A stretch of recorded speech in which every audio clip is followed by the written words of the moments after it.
Good evening, folks. A couple of technical difficulties coming to you a few minutes late, but it's all good because we're excited. It's the last of our Iwo Jima week. We lost a couple of shows, gained a show. It's all been very exciting. We will return to the subject of Iwo Jima and the Pacific Theatre, I'm certain, in due course. But today we are going to talk about the weapons. To recap what we've done, Ian W. Toll gave us a fantastic overview of where Iwo Jima sits in the grand scheme of the Pacific campaign. Then Harlan Glenn gave us an in-depth look at all through the tunnels and the sand and the things that can bite you and the things that can fall from the cave tunnel roofs on you. Then Mitch Weiss didn't join. Then Brian Mark Rigg, of course, talked about flamethrower and some of the heroic Marines who landed there. But today it's all about the weapons. So joining me, an absolute World War II TV superstar, gets better views, Marty Morgan. Good evening, Marty, or afternoon for you. Hello. Thanks for having me on. So is it fair to say that the Pacific Theatre had a greater variety of kind of different weapon systems than the ETO? Yeah, I think it is. The fact that there was the Germans were using a lot of capture weapons, that notwithstanding, in the Pacific, you get oddities in a way that I think you just don't in the European theater. And is that because of just the complete variety of terrain, or is it something about the ethos of the Marine Corps and the Army out there that they're a little bit more against the rules? What would be the reason for there being a bit more of a variety? I think you're right there, that there's a cultural thing going on, because some of the writing that I've done, particularly about weapons used by the Marine Corps on Iwo Jima, it emphasizes the fact that it is culturally distinct. It's got a unique culture that's different than the Army's culture. And part of that is an adapt, adjust, overcome quality that runs common among the Marine Corps. But part of that is driven by the fact that the Marine Corps, having a different procurement line, ends up with some firearms that the Army just doesn't. And you end up then also with Marines who adapt things. The classic story is what ends up happening on the island during the battle with the Stinger machine gun. But we can get to that in a minute. We'll get to that later. That's the hook to draw people in. And right. Yeah, I mean, even as an ETO guy, as a kid, when I got my first weapons books, and it was the Johnson LMG and things, and even Australians using the Owen and the Austin and things like that. You seem to see that greater variety of things. As a teenager, I go, cool, that's a weird looking thing, and it kind of hooked me in there. So, but we're specifically talking about Iwo Jima, and you've got a set of things you want to talk about and the weapons that you've researched. And, you are not only are you a battles guy, you're also a weapons and hardware guy. And you've gone and you've studied these photos and looked at the footage and blown up the frames and realized there are some odd things and that have some odd purposes out there. So before we get into the specifics of what you want to talk about, what would be the learning curve, because Iwo Jima is coming quite late in the Pacific game. So what have the Marine Corps kind of learnt over those 3 or 4 years of combat, that what they need in combat in terms of dealing with the terrain and particularly the viciousness of the Japanese soldier? Is there some kind of trend that they've come to realize? There definitely is. The trend reaches its best possible realization at Iwo Jima in the form of the way that the Marine fire team evolves during the course of combat. You have evolved from the outset of the war, where the Marine Corps was fighting with Marines armed with manually operated bolt-action rifles and rising submachine guns. That's what arms them for the most part on Guadalcanal. You end up with Marine fire teams on Iwo Jima that are very heavy on automatic firepower, where you're seeing, just as an example, the Marine Corps begins the Second World War where it has not standardized the 8-shot M1 rifle yet. The Marine Corps is still standardized with the 1903 rifle. There were some Marine units that before Pearl Harbor had the M1, but they were very few and far between. The breadth of the Fleet Marine Force was fighting with the 1903 rifle in battles from Guadalcanal to Bougainville and even beyond that. Not Bougainville, from Guadalcanal and through the early Solomons campaign, the Marines are manually operated bolt-action rifles, and there's a process of realization that that having greater levels of firepower, in other words, making it possible for individual Marine riflemen to lay down greater volumes of fire, the Marine Corps is beginning to recognize the value in that more and more. And that ultimately drives the Marine Corps into the adoption of the M1 rifle. A big hindrance in adoption of the M1 rifle was mainly just manufacturing bandwidth, because we just weren't making enough of those rifles, which is why you see this pre-war firearm, the 1903 rifle, in use all the way through to the end of the war in the Pacific as well as in the European theater. And in the European theater, it's got far greater use than people tend to realize. But in the Pacific, the Marine Corps is a little bit late in adopting the M1 rifle as its main battle rifle. It's not until the latter stages of 1943 that they've adopted that. And it is entering Fleet Marine service on a broad level at a time when the Marine Corps is also recognizing that anchoring fire teams with greater levels of semi-automatic firearms and fully automatic firearms is really helpful on the battlefield, especially in the type of engagements they were fighting. Mainly what the Marine Corps at this stage is fighting they're fighting battles against a defensive enemy. So if you consider that the Pacific War is really heavily characterized by amphibious landing operations against island outposts, the enemy is behind prepared positions, and they're moving into effectively meeting engagements where the enemy is behind prepared positions, providing a greater level of individual firepower to everyone across the board, and then doing things like putting more Browning automatic rifles in the average Marine platoon. Those have recognized value by the time that the landings on Iwo Jima begin. All of that is well known. There's a definite advantage to equipping the Marines with M1 rifles, M1 carbines, more Browning automatic rifles, and there's more and more of this recognition that providing some sort of a sustained suppressive fire weapon to each and every element that's moving on the battlefield, maneuvering on the battlefield, that there's incredible value to that. And so what we see is a Marine Corps that moves from 1942 bolt action rifles and submachine guns to a Marine Corps at Iwo Jima in 1945, where effectively everyone's carrying at least a semi-automatic rifle or carbine, and then every Marine fire team has an enormous amount of fully automatic firepower at their disposal.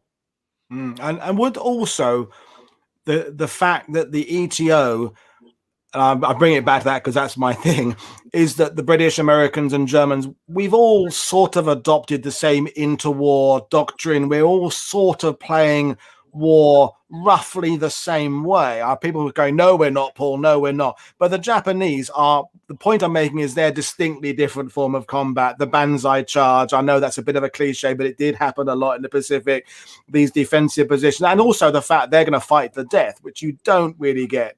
British soldiers don't particularly like fighting to the death. American soldiers, if there's a way of avoiding fighting to the death, we don't want to do that. We talked about that on last night's show. You know, people enlist with the understanding that their life may be taken in the service of their country, but they don't have that willingness on a broad level to just throw their life away because someone else says it's the right thing to do. So we're fighting a very different type of enemy in the Pacific,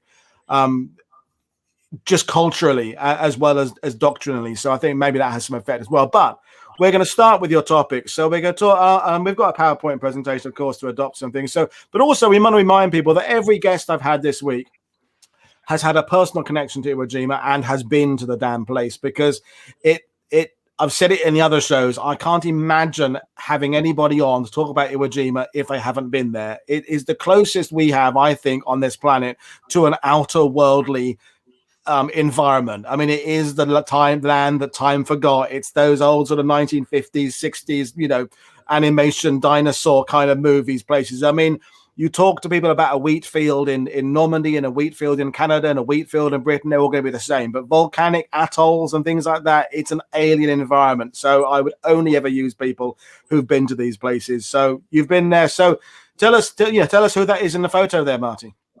Yeah, well, that is my grandfather, Joe Wilson Morgan Sr., who served in the U.S. Navy Seabees and was a participant in the Battle of Iwo Jima. He didn't arrive on the very first day of the battle. His battalion didn't arrive till later on, but he aided in the construction of the airfields on the island, in addition to places like Saipan, Tinian, Guam, Peleliu, and Okinawa. He was kind of all over the Pacific War, and he was on Iwo, and that's my little personal connection to the story. Which is always nice to have that personal connection. And it's amazing when you meet Pacific veterans, how they can rack up a whole series of invasions, whereas quite often in Normandy, we'll meet someone who did one, because it's just a very different nature of a very different campaign. But let's get into the weapons. And you've sent a whole lot of photos through, some lovely, beautiful color shots as well tonight, folks. So we're going to start. I just put this one in there first, which isn't one Marty sent me, but I just thought I'd start with one that actually has Mount Surabati in the background there, because we're going to start with we're going to continue talking about mostly automatic and weapons. That's kind of the focus of tonight. We did cover flamethrowers yesterday with Brian, which is interesting, but this is Marty's first photo. So we're talking about aircraft to begin with, which we haven't tackled yet in Iwo Jima week. So what's the crack about the development of this particular type of weapon in this conflict, Marty? The fascinating thing is that the U.S. Army Air Corps and then the U.S. Navy were using this firearm called the ANM2 30 caliber machine gun that you can see in this photo here. In this photo, it's depicted in the back seat of, and I believe that is an 047 observation aircraft, sort of an obscure World War II aircraft. But during the course of the Second World War, 193,000 of these ANM2 30 caliber machine guns were manufactured, 3 manufacturers in the state of New York, and they were designed specifically for aircraft use. It was a Browning design, so the basic operational system of the weapon is it's recoil operated. It's just like the 1919 machine gun, with the exception that it's different. It's just like it, except that it's different. It's different in the way that almost all of the parts are scaled down.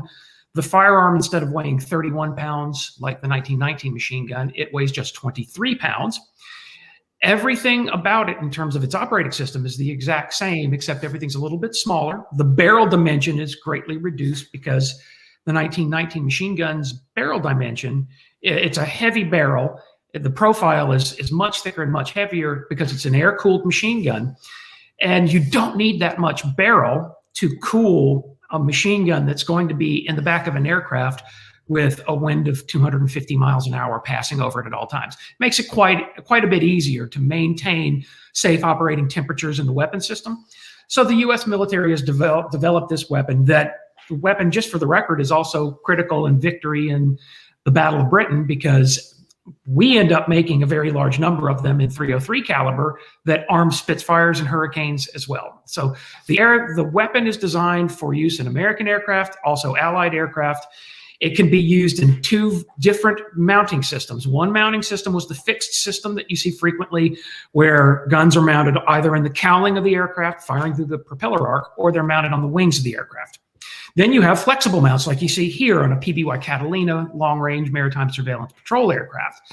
And in this type of mount, a door was opened, the weapon was swung out, and the gunner has the ability to move the weapon in these flexible mounts, as they were called. And in the years immediately before the Second World War started, the 30 caliber version of the ANM2 was more than adequate for almost any type of combat scenario that nations expected to encounter. That would quickly change, and the ANM2 30 caliber machine gun is ultimately eclipsed to a large degree during World War II by its big brother, which is the ANM2 50 caliber machine gun. But at the outset of the war, you're still seeing a very large number of these ANM2 30s in combat use, and 047 observation aircraft, and PBY maritime surveillance aircraft, and they're used also in the back seats of aircraft like the Douglas TBD Devastator torpedo bomber. Here, another view, a very nice pre-war color view of a blister mount or side mount and a PBY Catalina. And you're seeing some really interesting details of the weapon that I find interesting, at least. You're seeing that sort of rounded piece directly beneath the receiver, which was for collecting the brass ejected from the weapon, because you don't want brass rolling around inside the aircraft. And then you have a belt keeper on one side, where you have just basically a case that contains the belted ammunition, and then a piece on the other side that's for collecting the metallic links as the belt feeds through the weapon, so that as the weapon fires, it's not ejecting brass and ejecting links everywhere, making a mess inside the aircraft. It's not just over messy issues. It's because it could interfere with the crew moving back and forth inside the aircraft. But you have these single fixed and single flexible mounts like you see here. And then eventually, as the war is joined, there's recognition that having the ability to produce a greater volume of fire was desired. And that's because the engagement speeds for air combat were quite a bit faster than had been anticipated during the pre-war period. And what that meant was that gunners had a much greater reduced envelope or reduced window of time to direct effective fire at a target that's zooming past at 250 knots. And the result is that eventually then, particularly in the Navy, they moved to nesting 2 AN/M2 30 caliber machine guns into a single flexible mount. And I think people recognize that. It's famously used by aircraft like the Douglas Devastator and the Douglas SBD Dauntless Dive Bomber. And beginning in battles like Midway, where you're seeing a twin flexible AN/M2 30 caliber machine gun mount, there's a great example of a Navy patrol aircraft with the single mount still. The single mount guns eventually make their way into this broader adaptive story where the Marine Corps makes use of it. But I'll get to that in a second. You see these aircraft in the pre-war period, like right here, mounting single AN/M2 30 caliber machine guns. Then the war is joined. And the experience of combat in the war is that a single tail gunner position is not enough. A single AN/M2 30 caliber machine gun in a tail gunner position is just insufficient. There's therefore a move toward adding a weapon and increasing the firepower. A word to be said about the AN/M2 is it stands as quite different from the 1919 machine gun, even though they're effectively the same operating system. The AN/M2 30 caliber machine guns have a dramatically faster cyclic rate of fire. There you're seeing another one in, that's a PBY Catalina. Yep. The individual weapon is capable of over 1,300 rounds per minute, which puts it within a cyclic rate range comparable to the German MG42. And the reality I'll just write down MG42 on my Marty Morgan bingo card there. There it is, yeah. That one off, MG42. Yeah. that train is never late, is it? I'm always bringing that up. There's always sort of a filibuster about MG42 going on. But this is a firearm that produces a cyclic rate of fire similar to the German weapon. And that's why in the pre-war period, you're seeing these single position mounts and Navy and Army aircraft. In this case, I believe that's an Army 047 that you're seeing on screen right now. The experience of combat in the opening of the war proves very quickly that the single mounts aren't enough. And so there's the move toward what you're seeing here. And a Douglas SBD Dauntless, a US Navy aircraft, you're seeing the twin mount. And the mounting system has also evolved to a higher level to where what you're seeing are 2 AN/M2 30s mounted within this recoil buffering system. And I'm not meaning to just bore you with these details, but these details become important here in a few minutes. But this twin recoil buffering system that the Navy ultimately adopts as the Mark 9 system, that system you're seeing here being used by a Douglas Dauntless. You see them in TBD Devastators. You're beginning to see them during the course of the 1942 time period. And it proves to be a nice, effective means of putting up a pretty intimidating volume of fire toward enemy aircraft at a time when engagement speeds have improved to such a degree that you really want to be able to maximize as many bullets toward that target as you possibly can in a very short window. And so the Navy has gone in and invested heavy in this weapon system.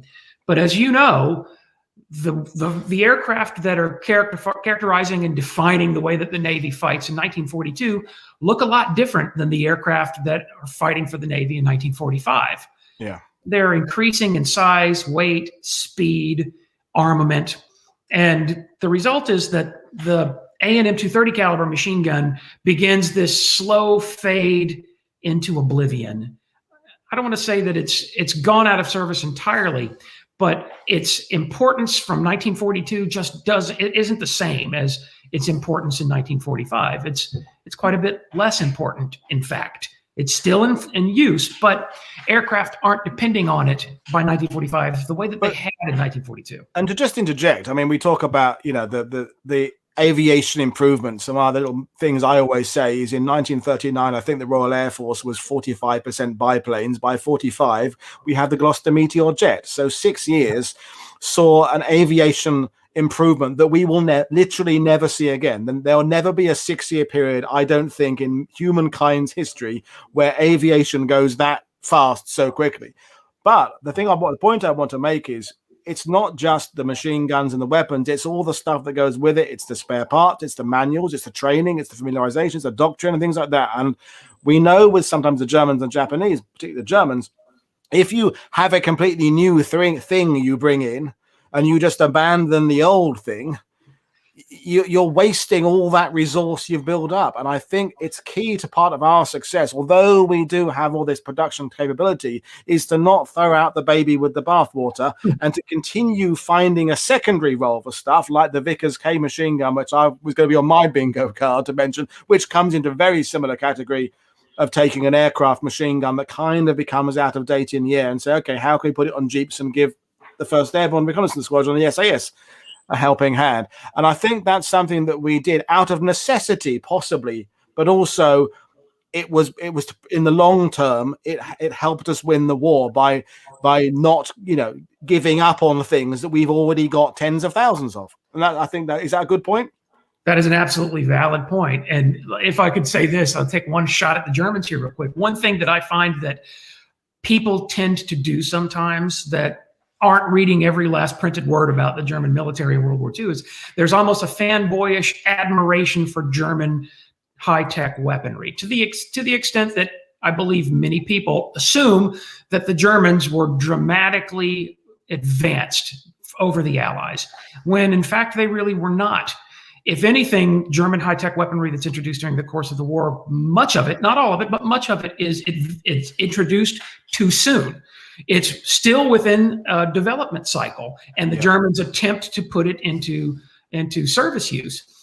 And I believe that the fact that the Germans are rushing technology into service use too soon leaves this impression sometimes with people that the Germans were so much more advanced than all of us, whereas the Allies tended to keep weapons in service that had already gone through full design development and were already proven commodities. And I think sometimes from the outside looking in, to a person who hasn't read every last printed word on the subject, it might look like the Germans really surged ahead of the Allies, who are a little clunky and lagging behind. And that's really not it at all. That's really not what happened. What really happened is that the Germans rushed certain technologies into service before they were ready. And we had proven designs like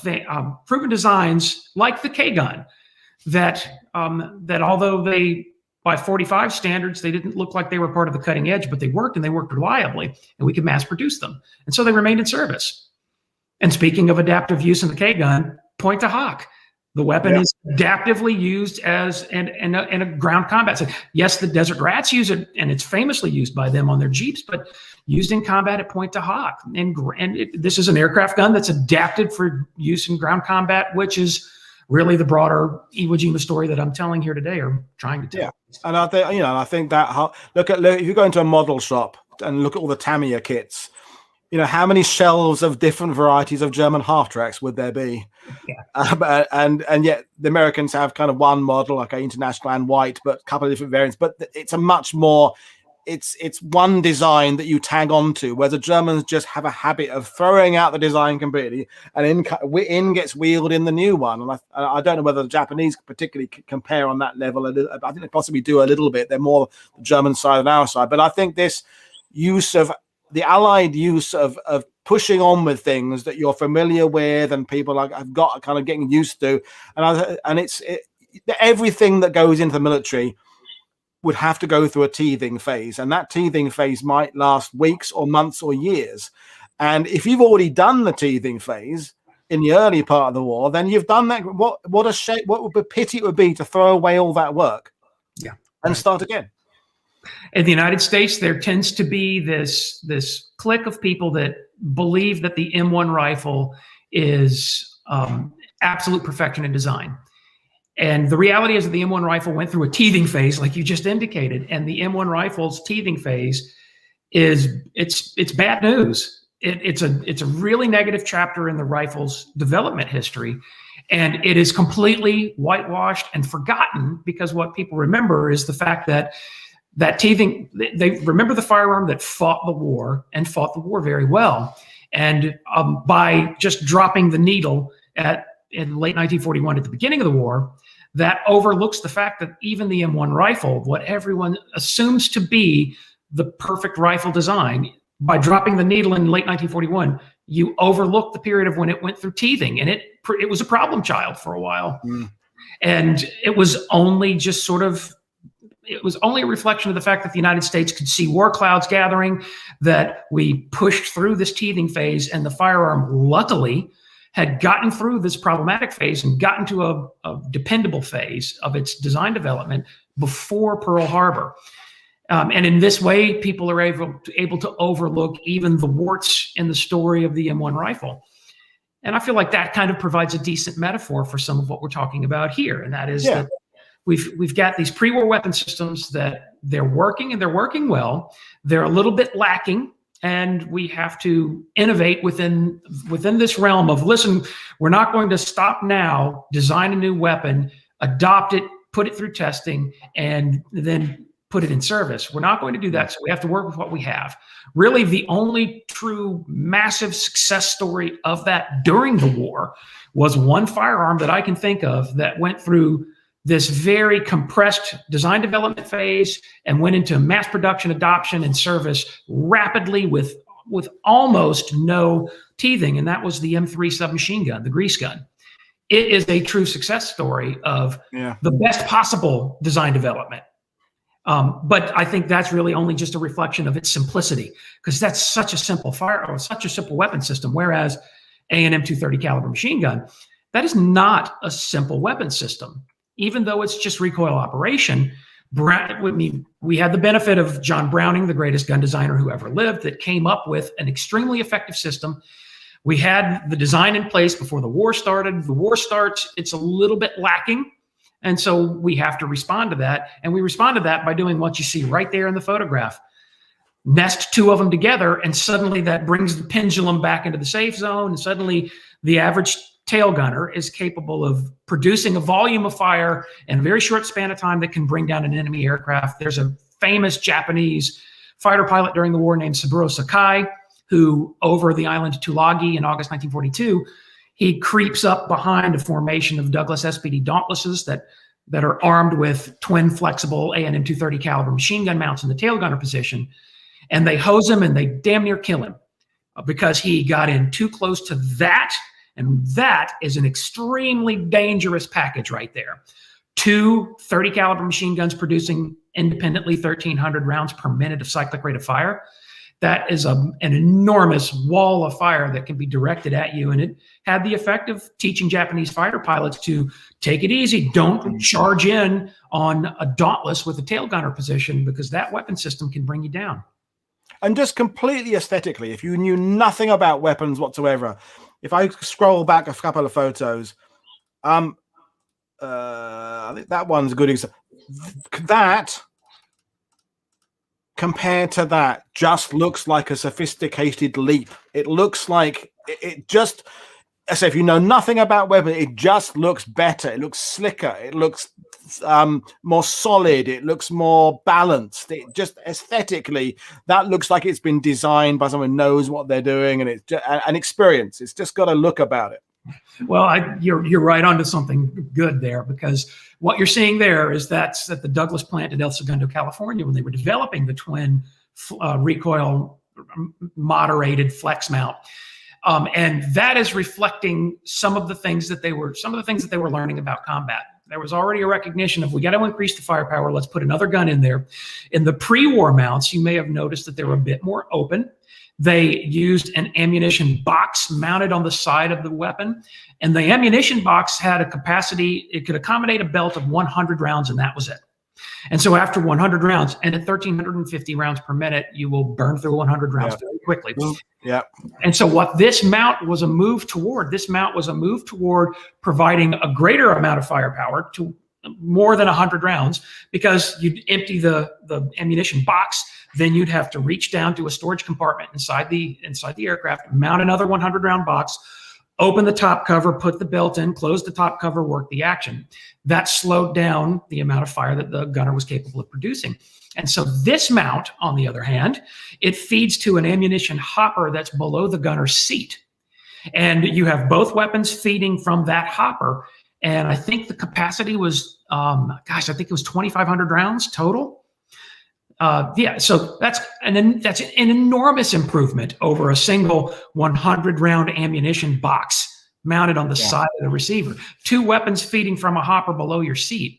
And in addition to that, you can see how it used to be that you had the spade grips that attached to one receiver. Here in the twin recoil moderated recoil buffering system, you have spade grips that then correspond to both weapons. And the weapons snap into that. They have springs that moderate their recoil. And you're also seeing the introduction of armor plate. You can see the little piece right there where you have an eye slit so that the gunner could look through that slit, line up the front side of or line up this spider web sight mounted on the mount and deliver fire. So you've now got a gunner that's distributing walls of fire that are greatly improved over the pre-war guns that lacked armor. They fed from a 100-round ammunition box. Yeah, that's just, it's a marked improvement, shall we say. So, we've got more photos here, and folks, we will get to the actual island soon. We're going to get there. It's just, all this preparation is good stuff, and people like hearing about weapons, so it's good stuff. And so when you're researching this stuff, what is available to you to investigate now? Do we have manufacturer stuff? We have the Marine Corps evaluation reports. How do you build up the data you now have in your head about a weapon system like this? Such a great question, because it's a process of decades. I started looking into this subject years and years ago. And part of the reason I started to look into the subject was not just because I sit around and decide that I want to become obsessive and compulsive about something, but it's because there were unanswered questions. And I think your experience in writing, particularly when you wrote the Anguilla Plan book, why did you write it? I feel like you recognized that there was a void. Nobody had really written about it before. Yep. And on this same subject, something that we're going to get to eventually is a series of actions crowning off with a Medal of Honor action of someone who ends up using one of these aircraft guns in combat. And I remember what it was like 25 years ago, still locked in the analog era, before the internet provided these great tools. And I had only a Medal of Honor citation that described how this one gunner had used an aircraft type weapon in action. And that led me down this trail of trying to figure what the heck is that referring to? The photo here, I think, is a fascinating photo to transition us toward that bigger story. We've gone to the ground. We've moved out of the sky to the ground. We're on our way. Yeah, we're on our way. Yeah. So the A&M 230 caliber machine guns are designed for aircraft. They ultimately, during the experience of the war, they are adaptively used in ground mounts. And here you're seeing at Ford Island Naval Air Station on Oahu in the territory of Hawaii, you're seeing Marines who have adapted in a single mount A&M 230 that's straight out of the backseat of an airplane that has been mounted on a motorcycle. The story of the weapon to me is fascinating because this story of adapting it into ground mount or ground use, it begins on December 7th, 1941 with the next photo that you've got in the lineup there, which shows some U.S. Navy sailors who have taken weapons out of the arms room, and they've adaptively mounted them and begun using them in the ground at Naval Air Station Kaneohe Bay. And they did this on December 7th because the Japanese were attacking, and they broke out every weapon available to them. The manually operated Bolt 03 bolt-action rifles just weren't putting out enough firepower. And so for a couple of U.S. Navy patrol squadrons, what they did is they went and pulled out the A&M 2 machine guns that were supposed to go in the aircraft, and they used them on the ground. And in this case, you're seeing an A&M 250 caliber machine gun in the background, but in the foreground, you've got a really nice view of, and if you cut to the next image, you'll see a close-up. You get a really nice view of a single mount A&M 230 caliber machine gun from a PBY Catalina that a couple of sailors have you can see even how they have used, it appears like it's some sort of cording. They've tied it off. They're in the middle of this construction site, and they've tied it off to some of the construction equipment. and they begin using it as an anti-aircraft weapon on the ground. And that got me very interested because there's a Medal of Honor action from December 7th, 1941, the John Flynn Medal of Honor action, that the Medal of Honor citation vaguely describes him using an aircraft weapon. It didn't really provide much detail. And I know I said 25 years ago, a minute ago, it actually goes back farther than that. Decades and decades and decades ago, when I was in graduate school, I got very interested in, what weapon were these guys actually using? This is also vague. Back then, there had been nothing published on the subject. Back then, before I had access to the internet, I had to figure these things out on my own, and I had to do it the old-fashioned way. And that led me to a point that I consider one of the research breakthroughs that I've had. I haven't had many, but I've had a few. And it led me to solve part of a mystery the old-fashioned way, in that I was sitting in the still pictures branch of the U.S. National Archives and Records Administration facility in College Park, Maryland. And I was sitting there, and I guess that was 2003. And I was going through photos, and I had a eureka moment where I found a photograph that, for me, provided a little bit of a missing link in this evolution. And it's the evolution of the A&M2 30 caliber machine gun. I know this is a very obscure moment in World War II history that for most people might seem unimportant, but for me, it informed the story from my comprehension in a powerful way, because what it did is it emphasized the way that even though the Fleet Marine Force provided its Marine regiments with weapons that were very capable and provided them with a great deal of firepower, as the Marine Corps began to experience ground combat with the Empire of Japan, they began to recognize that, we need a little something else. They were fighting with the standard 1919A4 machine gun. And once they began experiencing combat with the Japanese, they realized that, these weapons are great, but the 1919A4, it doesn't really give us the ability to move an attacking echelon forward with a belt-fed, fully automatic weapon. Because what eventually will happen on Bougainville is that the Marine Corps will be involved in meeting engagements with the Japanese, meaning that they're patrolling up the Numa Numa Trail. They encounter Japanese units that are in defensive positions in the jungle. And once the ambush is tripped and the bullets begin flying, the Marine Corps want to call up the firepower of the belt-fed machine gun. And the inadequacy that they quickly recognize is that for the 1919A4, it depends on having someone's carrying the gun on their shoulder, someone is carrying the tripod, and then typically you have one or two people carrying belted ammunition for the weapon. And it then therefore calls on having several people cooperate and work together to get the weapon online and firing. And often the circumstances of combat didn't really accommodate that so well, because what the Marine Corps was finding is that in the meeting engagement, that sometimes when the booby trap was sprung and the bullets began to fly, that the gunner would go one direction and the person carrying the tripod would go in the other direction. And then under fire, they would have to endure the ordeal of trying to work their way toward one another so that the weapon can be joined with the tripod to bring the weapon into action. And it was causing a delay. The Marine Corps would carry this weapon that was fantastic at providing a high volume of fire. But when the booby trap was tripped, they would experience a delay of that weapon entering into service. And that led to something that you're seeing, I think, wonderfully illustrated in this photograph. And that is, you're seeing there's a recognition at first of like, hey, why don't we start using some of these aircraft guns? And here, it's especially interesting because you're seeing the tripod for the M1917A1 water-cooled machine gun. And you're seeing then the twin recoil buffered mount, the recoil buffered flexible mount out of the backseat of an airplane that has been mounted on the M1917A1 water-cooled machine gun's tripod. And these Marines have recognized, like, hell yeah, this is what we need. This is the perfect solution to our problem. That really only works for a defensive position, because the whole twin A&M2 mount, we're suddenly talking about something with both weapons, with ammunition, and with the recoil buffered mounting system. You're talking about something that's approaching 100 pounds in overall weight. So you're not going to patrol with that. you could take, and also just for the record, the M1917 A1 tripod is an extremely heavy item. As I recall, it's over 45 pounds. It might even be over 50 pounds. And so this is not exactly the handy type of weapon system that you're going to tote around on the battlefield. It's not going to move forward with an advancing echelon, which is something that the Marine Corps recognized that it still needed.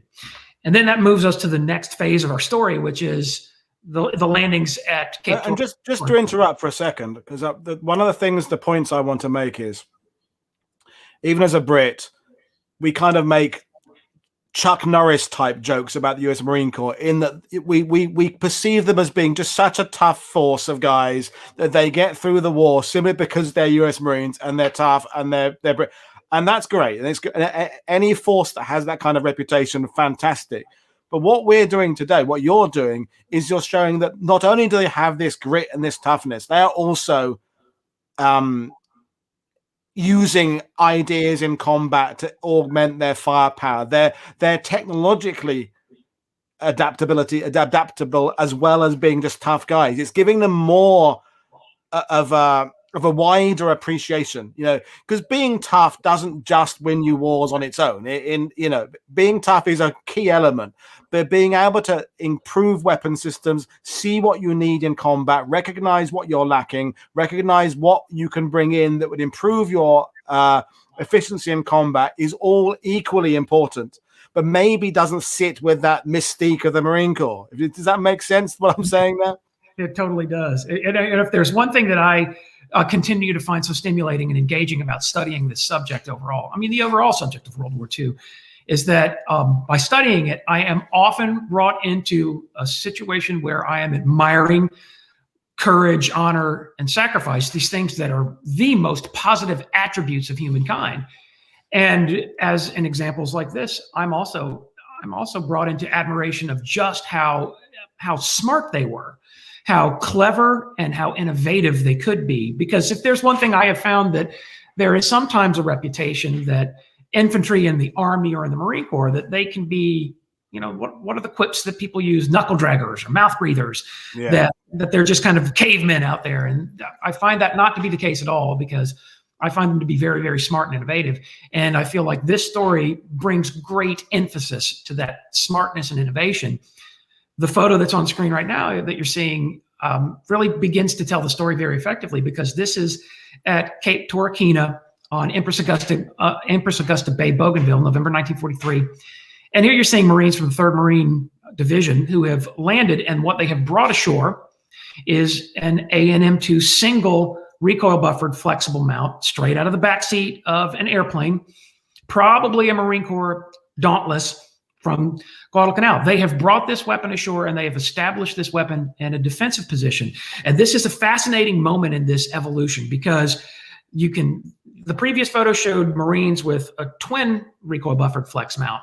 And now you're seeing Marines with a single recoil buffered flex mount. And it's the evolution now is that they're moving from, let's use these airplane guns because they have this super high cyclic rate of fire. And they're beginning this process of moving toward, how do we make this something that we carry up the Numa Trail in combat? And here you've got a great piece of source material that shows you that the Marine Corps, what it's doing, this photo is documenting this process of evolution. And I find it to be very interesting, because there was recognition of like, hey, we need fire. We need a greater cyclic rate of fire. These airplane guns, they provide that. How do we make these airplane guns work for use in the field? And just as it's come up in conversation on YouTube, the Great Dominion says, what about overheating concerns? Air pattern guns will jam or melt if fired too long in a static position. How are they dealing with that issue? Because as you said earlier, 200 miles an hour in the sky, lots of air, lots of airflow, jungles, Pacific Eye. It's a different environment. What was the solution to that? He has brought up the critical point of this entire story, and that is that the AN/M230, while it could be used under certain very controlled circumstances, the AN/M230 was extremely limited because of overheating. He's hit the nail on the head. He understands He understands sensitively exactly the big problem with machine guns, and that is what you end up having to do is to design a weapon that can manage and mitigate heat buildup, which is what makes the M1919A4 such an excellent firearm. The reason that it's got a big, heavy barrel, the reason that it's 31 pounds instead of 23 pounds, is that the weapon has to mitigate heat, and it does so with a heavy barrel. The AN-M230 does not have a heavy barrel. It also has a higher cyclic rate of fire. And so it's ideal for use in aircraft, not ideal for use on the ground. And so that when it was used on the ground, it was understood that it could be only used sparingly. That's the best way I can think of to put it. Whereas the 1919 could lay down a sustained cyclic rate of fire. The AN-M230 caliber could only lay down firepower for a brief period of time. But if you consider that you walk up on an ambush, the enemy opens fire, you want to be able to lay down as much as you can quickly. The AN-M2 works nicely, so long as you don't ask it to lay down. It's fitting the weapon to the job you need of it, isn't it? Which is again the same with the Vickers K on Jeeps. When the airborne wrecker use them, you go into an ambush, lots of firepower, back out. You're in action for 2 minutes. You're not going to get an overheating issue. But yeah, you wouldn't want to be sitting and using a Vickers K for 4 hours defending a trench. It wouldn't work in that environment. If Richard Fisher's watching, he probably said, "We probably would if you did that." But generally, we know where we're going with this. So we'll keep on going with where we are with this. So we've addressed that. The Marines use it in a way that the overheating doesn't become an issue. That's what we're saying, isn't it? Right, that's precisely it. Because there are other tools out there that can provide sustained firepower. You've got the 1919A4, which gives you still have to be careful with 1919A4s to make sure they don't overheat. But then there's also the M1917A1 water-cooled machine gun. This is an addition to the firepower, not a replacement. That's the thing we're saying. We're not saying this isn't coming in to replace anything else. This is in to augment, to provide something that's exclusive, for specific use to get you out of trouble in that, which is exactly how it's used in an aircraft. An aircraft gun is used to get you out of trouble suddenly, isn't it? And right. I guess that's what we're taking that idea from the air and saying this is how we're using this particular machine gun on the ground. It's not going to be a use all day weapon. It's like a fire alarm. Break glass. You get this firepower. The photo that's up right now was my. This is the key one for this is where it all gets really kind of cool. I remember when I found that one night in 2003 at the National Archives. I am to this day convinced that I'm sure other people had seen this photo before, but when I found it, it was new to me. And in the years since then, I found that it's just not been in circulation, and it was so instructive to me because what you're seeing here are a group of Marines. Gathered around their Stinger, that's what the nickname of the gun was, their AN-M230 caliber machine gun that had undergone a modification for use in the field. You saw the previous photo where the mount out of the back seat of the Dauntless was just placed on the beach at Empress Augusta Bay. Yeah, that photo, you're just seeing it straight out of the airplane. It's a little bit cumbersome and a little bit heavy. And you can see that Marines, I'm not sure that it's the same weapon, but it might be. But you can see that the next photo, which was taken November, it's taken in December 43, but that weapon was used in a firefight on November 25th, 1943 on the Numa Numa Trail. And you can see what the Marines have done to modify the weapon, and that is they've added a bipod, it's a Browning automatic rifle bipod. They are feeding a cloth belt out of the ammunition can through the weapon, and you can see that the weapon has spade grips on it. And so what the Marines have done, this weapon is marking, it's the missing link in the evolution. So that before I found this photograph, I had photos of aircraft in the back seats of airplanes. And then I had descriptions of a Medal of Honor action on Iwo Jima in 1945 that described the use of an aircraft type weapon. And when I found this, I was like, here's something that's documenting this process of evolution where the Marines at this point have pulled it out of the recoil buffering flexible mount. They've added a bipod, and suddenly you have a weapon that a single Marine can operate in combat. You no longer have to have an assistant gunner carrying a tripod. You have a Marine that's carrying this, and when they walked into an ambush on the Numa Numa Trail on November 25th, 1943, the enemy sprang the ambush and opened fire. a Marine ran forward with that weapon, dropped it on its bipod, and started laying down suppressing fire at 1,350 rounds per minute. Wow. Yeah. That's going to do it. That's going to give you a bit of an edge. Yeah, it's that solved the problem, and the Marine Corps recognized that. But the interesting thing is, it's not standardized, it's not in service, and as you pointed out, this is intended to supplement the capabilities of two other existing weapon systems: the air-cooled 1919s and the water-cooled 1917s. And so, for patrol activity on the Numa Trail, the Marine Corps found this to be an effective little improvisation. And if there's one thing that has identified the Marine Corps, is this ability to improvise, because I don't know if the reputation reaches all the way to Europe, but the Marine Corps has a little bit, it's a part of the Marine Corps story is that they might not always get the latest and greatest gear. They might frequently have to make do with older gear that they tend to point out that the Army frequently gets newer gear, the Navy gets newer gear, and the Marine Corps is making do with older gear. And so that has created the idea of improvisation. And the Marines improvised in this really admirable way during the course of the war. And Bougainville, in a strange way, sort of becomes the test platform, where you can see in this photograph, Marines have brought ashore a single flexible mount A&M 230 caliber, and they've mounted it for defensive purposes on the beach. And so I love now how the transition or the evolution traces. The evolution is aircraft mounts that get better and better until you reach 1942, and then they sort of begin to recede. The 50 caliber machine gun is taking over more and more. Then the Marines begin using the aircraft mounts in defensive positions only. And then the Marines on Bougainville realized maybe we could use this thing offensively, moving forward with an advancing echelon. And they begin to improvise on that. And they come up with the photo that you just saw that you just saw a minute ago, where they added a bipod. That paves the way for what will happen right before the invasion of Iwo Jima.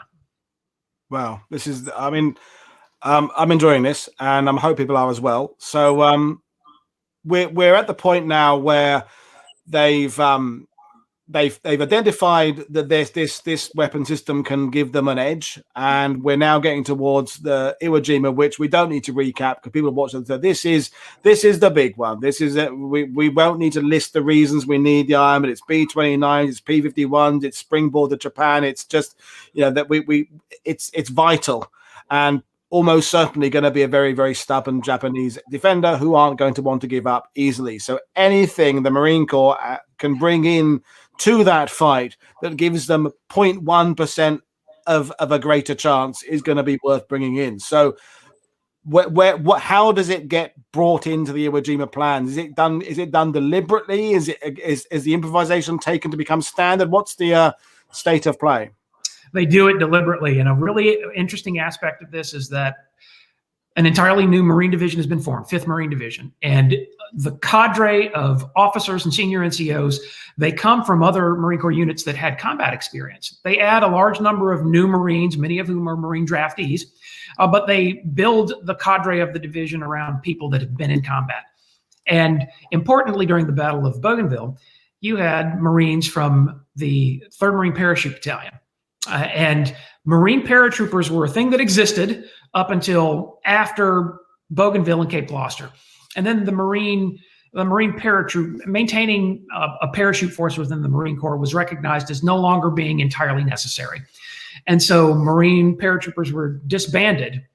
And during 1944, they're disbanded. And they break them up, and they find that many of the Marine paratroopers at the time of disbanding had an enormous amount of combat experience. And so they took them and they added them to new units within the 5th Marine Division as it was preparing for combat on Iwo Jima. So you have these former Marine paratroopers that are becoming cadre within 5th Marine Division. And many of them, they had distinct and vivid memories of what combat was like on Bougainville. They had memories of other battles in the Solomon Islands, in fact.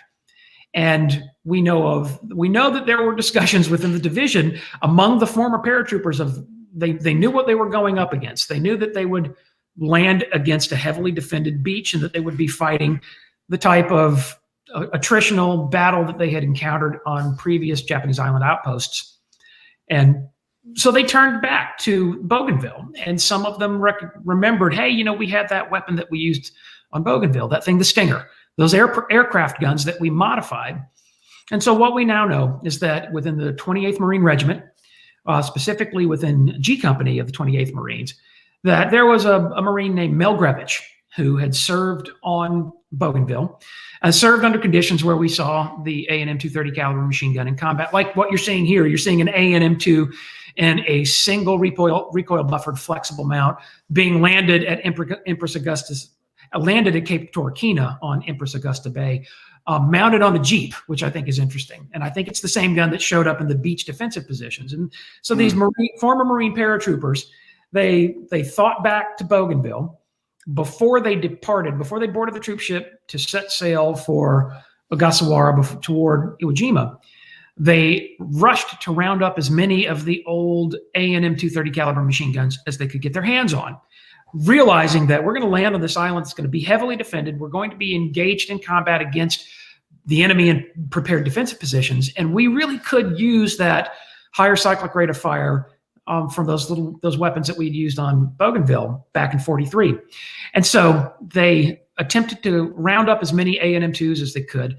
They ended up only finding 6, because by late 1944, early 1945, the A&M 230 caliber machine gun was still being used, but being used on a much, much lower level. It didn't have the widespread use in 45 that it did in 42 and 43. And so that then led to these 6 guns were pulled into the 28th Marine Regiment, and the Marines literally on the ships on the way to Iwo Jima, Melgrevich and a few other Marines, to include the man in the inset photo here, Tony Stein, who was a former Marine paratrooper. They modified them to look like the gun that's in the image there. And the gun in the image there, I should just point out that when I was an evacuee for Hurricane Katrina in 2005, I ended up in California because I was working for a video game company at the time. And I had a friend there who was a gunsmith named Bill Guyette, and he assembled the gun that's in the photograph. And the gun in the photograph was Bill. I helped him. Bill and I assembled that gun specifically to be a clone or a reproduction of the type of the guns that landed in the 28th Marine Regiment. And what you can see in the modification, what was done was the building block was a standard A&M 230 caliber machine gun. BAR bipod was added. A carry handle from a 1919 machine gun was added. The rear sight from a 1919 machine gun was added to the dust cover. A front sight, a folding front sight from a 1919 was added. And then the buttstock from an M1 rifle was added. There's some belief that maybe some of them had buttstocks from M1 carbines. I tend to think that they were M1 rifles just based on this one existing photograph we have. But this is a photograph of the clone that was built in 2005. And what we end up now knowing is that 5 gunners within G Company of the 28th Marines were selected to carry the 5 of the 6 modified guns. And then there was one last gun, and that was given to the man in the inset photo, Tony Stein, who was born in Ohio in 1921. And you can see by his jump wings, he was a qualified Marine paratrooper, and he had combat from Vella La Vella and from Bougainville, of course, which is how I believe Tony Stein got pulled into it, because all of the other Stingers are used in G Company, and then you get one guy from A Company. And I think that they reached out to Stein because he was one of the paramarines from Bougainville, and he might have had some experience with the Stinger on Bougainville. I don't know, and I probably never will know, but that's my theory, my gut instinct theory. At any rate, you end up with 5 of these modified guns going to men in G Company, 28th Marines, and 1 going to Tony Stein and A Company. I mean, it just it does. When I'm looking at that photo again, it's like the weapons you see they design for the Mandalorian and the Star Wars, where they take a bit of it in the back, because the one in the Mandalorian, there's a Bren gun bit with MG34 saddle mags on the side, and there's some other bits thrown on the back of it there, and they just kind of look ungainly, but at the same time they kind of look cool, and that's got both an ungainly and at the same time cool look about it. But we're finally at the point where we're going to, honor what Tony Stein did in Iwo Jima with a weapon of this exact type, or as close as you could build it when you recreated it. So tell us about what he did. Yeah, so what Tony Stein did is, upon landing, The men of A Company 28th came under heavy fire from a bunker complex that's just at the base of Mount Suribachi, because they're landing on the far left of the invasion, of the far left flank of the overall invasion, far left flank of the 5th Marine Division. And as they pushed into the interior, they came under fire from a bunker complex, and that bunker complex was distributing such a volume of fire that it had the effect of pinning the men down. What Stein ends up doing is, through the use of his modified A&M2 30 caliber machine gun, I'll just call it a Stinger from now on, but through the use of his Stinger, he was providing this high cyclic rate suppressive fire that allowed, once the Marines were brought under fire and once the Marines lost momentum because they were under fire, Stein's A&M2 or Stein's Stinger was able to lay down such a volume of suppressive fire that it gave them the fighting chance to continue moving, continue maneuvering, even though they were under enemy fire. If Stein had been the gunner for a 1919 machine gun, I'm not sure that he would have been able to do what he did. And that is that if he'd been carrying the 1919, a much heavier weapon, well, once they came under fire, Stein would have needed, first of all, the tripod carried by his assistant gunner. And once the tripod was in position, he could mount the weapon and then begin firing. But what that would have meant was that the weapon would have been more static on the battlefield. What Stein ends up doing with his Stinger, though, is he is more fluid on the battlefield, so that he moves up, they draw fire. Stein lays down a 100-round burst because he's using an ammo box, the 100-round ammo box. That's those ammo boxes used by the airplanes earlier in the war. He lays down a sufficient volume of suppressive fire that men are able to continue maneuvering. In other words, he's giving them the ability to fight back. He's allowing, in other words, sappers to move forward with satchel charges. There's a moment too where, because of the voracious appetite of the weapon, this 1,350 round per minute cyclic rate, Stein is in the position of having to fall back toward the beach to an ammunition supply point to get more belted 30 cal. And he's doing that over and over again. And a critical detail here that I think is worth mentioning is that when they were used in aircraft, they were using metallic disintegrating links. But when they're using them on the ground on Iwo Jima, they're using them through cloth belts. And the cloth belts are typically in the 250 round capacity. And what Stein and the other 5 men in 28th Marine Regiment had to do is they had to cut these belts into 100 round segments. And they had, and therefore, their own specifically dedicated stash of ammo, because he wanted the 100 round segments of belt to fit in those 100 round ammo cans, because you don't want a loose belt dragging volcanic ash into the action weapon. That's not going to be good. They had a special stockpile of ammo. Stein is running back over and over again to get that ammo. He coordinates at one point with a half-track armed with a 75 millimeter gun. And through his action, he leads the neutralization of this one bunker strong point. That's what really gives him a name for himself at the beginning of the battle. He then does it again a few times in the days that immediately follow. Mel Grevich does it too. Just for the record, Tony Stein, Mel Grevich, and 4 other men used these weapons in combat on Iwo Jima. The real tragedy of all of this, from a research standpoint at least, is that we don't know much about the other guys. We know a little bit about what Mel Grevich did because he gave one interview to the Marine Corps Gazette in 1946. The other 4 gunners, I don't even know who they were at this point. Maybe one day I'll figure it out, but I still don't know. We know about Tony Stein really only because of the fact that Stein does it over and over again. He's sort of at the forefront of the attack. He's conspicuously present. He's running back and forth. He even borrows a trick that he heard from another NCO from the 5th Marine Division, this trick of you can move around on the battlefield better if you take your boots off, because John Basilone had done that on Guadalcanal. Stein takes his boots off. It allows him to move around in the ash much better. And he runs back and forth. He's just so out front and conspicuous that everyone recognizes him as being a lion on the battlefield. And unfortunately, on March 1st in the vicinity of Hill 362B, Stein was doing probably exactly what he had done on February 19th on the landing beaches. And he was, he was contributing to the battle at the forefront of the attack, and his luck ran out. And he got brought down by Japanese fire, and he died. His life ended on Iwo Jima on March 1st, 1945. And he was ultimately posthumously awarded the Medal of Honor for what he did.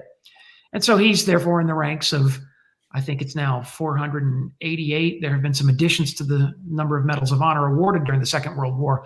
But he is within this very small community of just under 500 men who, through their actions during the Second World War, are awarded the Medal of Honor. And he is unfortunately one of the posthumous recipients of the medal. So nobody ever got a chance to talk to him about what he did on. And I'm assuming unique that he was using this particular weapon when he earned it. Yeah. Of the 6 men who fought on Iwo Jima with modified Stingers, he is the only one to earn the Medal of Honor. There are 27 Medals of Honor awarded to Marines and U.S. Navy sailors during the Iwo Jima battle. His is the only one awarded to somebody fighting with the Stinger. And so all we had before, at least during my intellectual lifetime, in the early years, all I knew was that there was this Medal of Honor awarded to Tony Stein for fighting with an aircraft type weapon, which is what the Medal of Honor citation says. And I got very curious about it. And I ended up kind of digging into the subject until I found some photographs that provided me some indication of exactly what that aircraft type weapon was. And I think we're all the better now to understand greater levels of detail about that story and about his life and about his sacrifice. He, of course, never wore the Medal of Honor. He had a wife at home that he widowed with his death. And in February 1946, the governor of the state of Ohio presented his Medal of Honor to his widow, and he's buried today in Dayton. But I can't, when I go to Iwo Jima, I can't help but think of my grandfather, of course, first and foremost. Yeah, of course. But I also think about these people like Tony Stein, who I think embody the spirit of improvisation, this idea of adapt, adjust, and overcome, and in such a powerful way. And that's why when I go to the battle, I always like to pause when you walk up the road that takes you to the summit of Suribachi. You walk right past that bunker complex where Stein engaged in the actions that ultimately resulted in him receiving the Medal of Honor. And I can't help but pause there and think about what he did that day and think about his widow the following year receiving his Medal of Honor. Yeah, I mean, and I can only thank you, as I've thanked my other guests and Brian and Ian and Harlan, for bringing these things to light. Because when I had the idea of doing an Iwo Jima week, and I watched lots of things on YouTube and documentaries, it was all about the flag, really. I mean, it wasn't, but it just seemed to be all about flag raising, flag raising, flag raising. I'm not in any way dismissing the significance of that event and how important it was for the Marine Corps and how important it was for the folks back home and for those who were participating in it.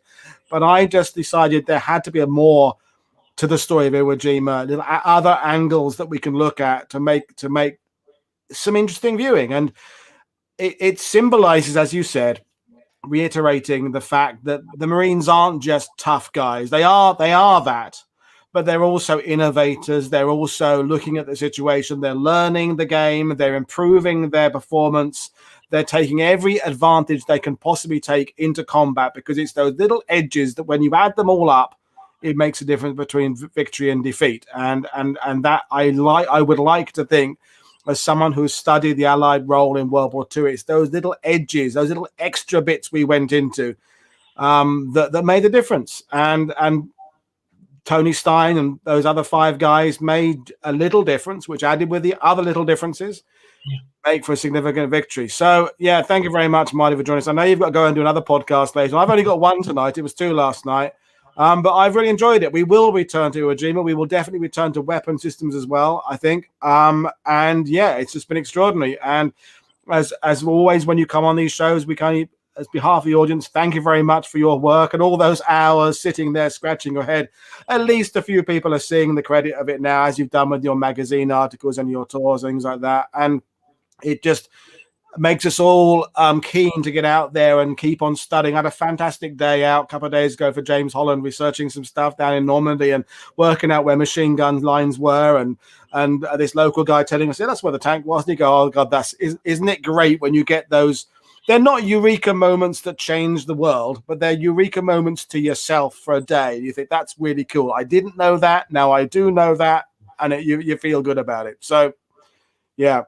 We'll have you back again, Marty, I'm sure. And in terms of those watching, I've got 2 days off now. Then it's RAF week next week. We're going into electronic warfare with Bomber Command. We're talking about Bomber Command in the Battle of Britain. We're talking about the Fleet Air Arm. We're talking about all aspects of the aviation in the UK in World War II. So I'm looking forward to that. So British guest next week. But again, I will thank again Ian W. Toll, Brian Mark Rigg, Harlan Glenn, and Marty Morgan for giving us 4, I think, really superb Iwo Jima presentations. So don't forget, as usual, check out our Patreon page, check out our links, check out the descriptions of the books and things of all the guests we've had this week. And I will see you all again very shortly. It's I will close the stream now and say thank you very much for watching. I will play our little promo for our sponsors, because the Iwo Jima week has been sponsored, of course, by battlemaps.us, who produce maps, including maps of Iwo Jima. So thanks, Marty. I'll let you get ready for a podcast. Thanks, everybody, for watching, and I'll see you all again soon. Thank you very much, everybody. Iwo Jima Week on World War II TV is sponsored by battlemaps.us. They produce high-quality reproductions of maps from the 13th century right up to the Second World War, including maps of Iwo Jima.